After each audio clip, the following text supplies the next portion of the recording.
Hi, welcome back to Scherable. This is Bill Scher, another back porch Scherable after dark Wednesday evening. And I want to talk about the elusive stimulus deal and whether Speaker Nancy Pelosi should accept the $1.8 trillion offer on the table from Donald Trump and Treasury Secretary Steve Mnuchin. Pelosi has been getting some flack. Andrew Yang wants her to take the deal. Congressman Ro Khanna seemed to suggest that earlier, though put a little bit of a wrinkle on it today. There's some commentators from the left like Eric Levitz and Zach Carter and David Dayen that wanted to accept the deal. And she had a very contentious interview with Wolf Blitzer where she was very defiant in explaining why she was not doing that as the deal stands. So should she? I want to give out a little spoiler in that my answer is going to be a firm maybe, but I want to walk through the pros and cons and the political landscape because I think it is complicated and worth understanding better. So she has a $2.2 trillion deal. Mnuchin offered a $1.8 trillion deal. The argument for taking it is in part people need help now. To not take available money is going to hurt people when they need it most. And you're probably doing it for political reasons to embarrass Trump, and that's not a good way to govern. That's really one critique. And what's complicated here in that respect is it's not just about the top line, as Pelosi has been trying to articulate. There are policy differences that they have. There's differences in how much unemployment is offered. There's differences in not just how much states and localities should get, but how that money would be allocated. Democrats argue that the Trump offer would give disproportionate amounts to redder areas, smaller towns getting disproportionate shares, large cities getting left short. Pelosi wants there to be workplace protections, so workers are not treated shabbily in a time of pandemic, whereas the Trump offer is to give businesses and I think also municipalities legal immunity from lawsuits if workers claim they were irresponsibly exposed. So it's things of that nature are what's keeping them apart. And I think it's hard to say with confidence that if you take what you can get now, that you'll be able to get more later. In an ideal world, you do what you can when you can, and then you work on the rest down the road. What we learned in 2009 is you don't necessarily get a second stimulus. I mean, this actually would be a second one. We already had the CARES Act. We don't know if this is not enough, if Biden would be able to get one at the front end of his administration. Especially when this would pass with some Republican support. Republicans might say, we just did one. We have no obligation to do it again. And you don't know if Democratic moderates, they might be in the same position too. So I don't think it's unreasonable for Pelosi to treat this as perhaps the last chance to get all these various things. I think there's child tax credit that she wants that Trump doesn't have. There's food aid. And there's a bunch of things more geared towards middle class and the poor, not in the Trump offer. And this may be the only shot at that. So maybe waiting until the lame duck or waiting until Biden is president, that might give you the leverage to get those things. The other element that is in some of the Pelosi criticism, specifically from what I've read from Eric Levitz and Zach Carter and David Dayen, I'm sure others too, to varying degrees, they are convinced that Mitch McConnell won't get enough Republicans to pass the deal in the Senate, so you might as well shake hands with Trump and then let the Senate Republicans take the blame for not passing it. Well, I mean, that could happen, but it's also possible that Trump has enough juice in his own party to get enough Republican senators to get on board and it would pass. Now, again, I don't think politics should steer this. I think you should be trying to govern and be trying to help people. It's just complicated to know what is going to help the most people. So I think it's okay if you think Republicans are going to embarrass themselves and they don't. You know, if your worst case is that people get help, that's fine. But again, we don't know if waiting a few months will lead to a better deal. Will Democrats be in a better position to get more help to more people if it is coming after Biden wins by a large margin? There are more Democrats in the Senate. And they would have a mandate for action. The other complication with the waiting strategy is, are you going to be reliant on a few Republicans to get that deal done? Democrats won't have 60 votes. It looks like, they're on track for a 51-49 Senate. Just basically, if you look at just the polls today, if those polls were true, Democrats would net 4 seats. They'd win 5 and lose 1. And that would give them 51-49. So you would need 9 Republicans if you were to pass a bill through traditional means. There's also the possibility Democrats could try budget reconciliation, which is something you can do once per budget resolution to pass things of a fiscal nature, and those bills cannot be filibustered.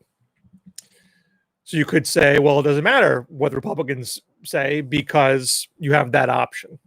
Well, we know Biden is running on a restoration of bipartisanship. So he might think it a bad first step for his first big bill to cut out Republicans right off the bat.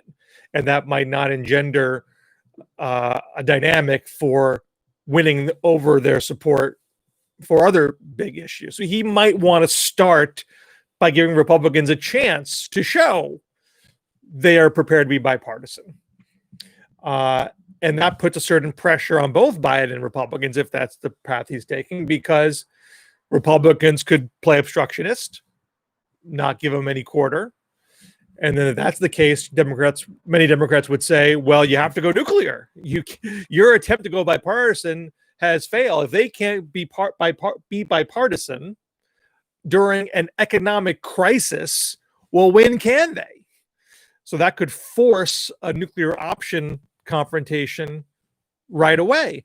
Or Republicans could be conciliatory, whether you need 9 or whether you need 6, if it's a big blue wave election and more senators get elected. Maybe there are enough who will be shocked by the results and conclude, well, I better do this because the people want it. It's good for the country. And if I don't do it, they are going to go nuclear and I'm not going to like what happens after that.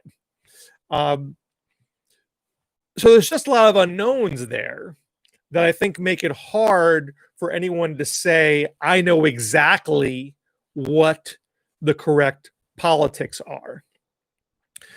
But what I find amusing in all of this is a number of people who are upset with Pelosi for not compromising with Trump. I believe, forgive me for not going back and checking everybody's records on this, but I believe some of these people are the same who were mad at Barack Obama for not drawing a line in the sand and demanding a $1 trillion stimulus in 2009 and having it knocked back to $787 billion to get the votes of Arlen Specter and Susan Collins and Olympia Snowe. These folks thought they should have a showdown with Republicans over a bigger stimulus to either get that bigger stimulus because the need was that great. And if it didn't happen, then you would blame Republicans for not following suit. So these folks who wanted to take a more partisan approach back then, my sense is they've suddenly discovered bipartisanship now. Now, why would that be? I think these are folks that have an animus towards the Democratic establishment. They don't see them as principled people.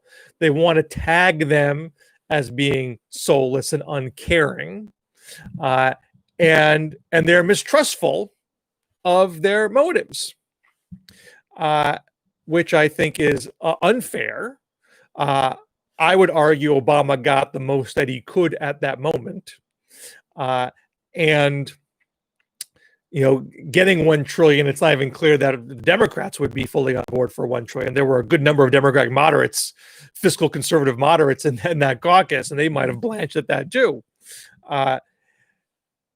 So I think I would not be upset with Pelosi if she took this deal. Again, I think there are understandable reasons for taking it. I think there's understandable reasons for holding out for more. I have more of a appreciation for Pelosi's negotiation skills. I think this is somebody who has earned her stripes at this point. It's not like this is her first rodeo. This is not the first time she has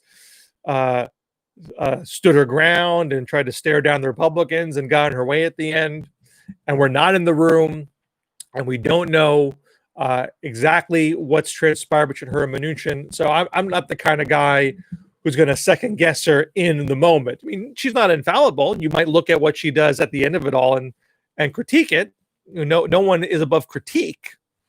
But I am bemused that some people who were big second guessers in the Obama time are reversing themselves on the value of bipartisanship. I mean, some of these are people who were mad at Joe Biden for talking about bipartisanship at all, and now they think it is reasonable. I mean, the argument against being bipartisan is that you can't trust these people; they'll never meet you halfway.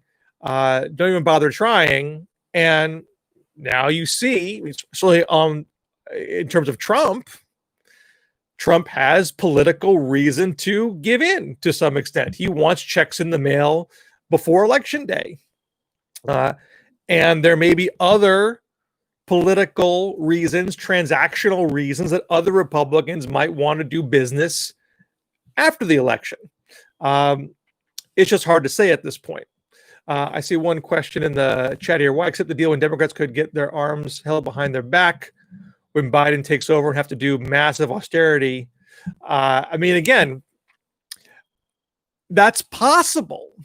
I mean, that's possible that Republicans will not cooperate. It's possible that's a Republican Senate. Don't know that Democrats are going to win at least 51. So McConnell might keep a rigid caucus and block them. It might be that they need 7, 8, 9, and they can't get them.